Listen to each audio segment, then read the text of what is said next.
The travesty in Ukraine continues. Mothers, children being mowed down by the Russians.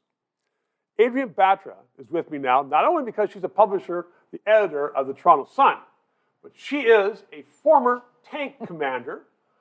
You didn't know that. And she joins me now. You are a tank commander.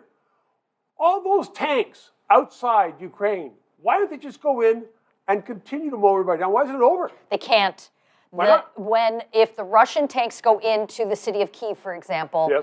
there is going to be hand-to-hand combat. There will be fighting in built-up areas, and the Russian military is not capable of doing But that. those where big the Ukraine tanks going in military just is. blowing it up. There are they clearly have targets, civilian targets that they are looking at, and the ability to, if anybody looks at a map of Kyiv, for example, maneuvering those beasts, it's next to impossible. It's just logistically impossible. So aside from your tank experience, and I know you're not a jet pilot, but you are an editor, let's talk about, in some places, people say, well, it's war. But it's unlike any other wars that we've ever heard about. Well, that's... With the Russians just going in and decimating whoever they can see with a beating heart. And it really seems that it's evolved. Like the first 48 hours, everybody thought, well, they've got the airport. They've got so much ammunition. They've got air power. They've got ground support. It's going to be over. But my God, the people of Ukraine, the strength, the determination, it is so heartening to watch that. And providing them with the ammunition, providing them with weaponry, that's what we need to continue to do.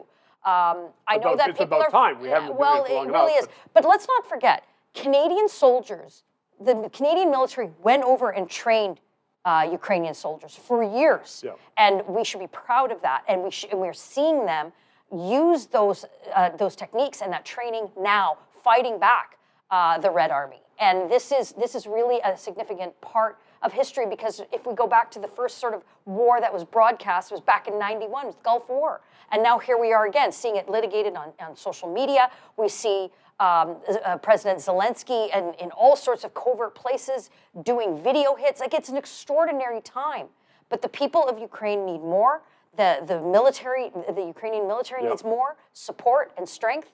And that's where I think NATO has really dropped the ball on so much of this. We can litigate whether or not we need a no-fly zone, but certainly there should have been a decision to have some sort of tactical units going in on the border, and helping. Even providing materials. Well, absolutely, and not only, like, we are trying to get materials there, we are trying to get logistics in there. It's one of the things Canadian military does best.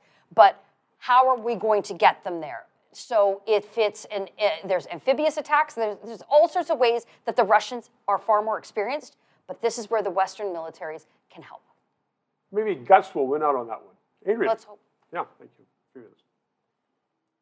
As you can tell from what you just heard and saw, there are a lot of issues that have to be decided in Canada, and we need independent analysis of them. So, help us stay on the air. Subscribe, tell your friends, PayPal, and thanks for watching.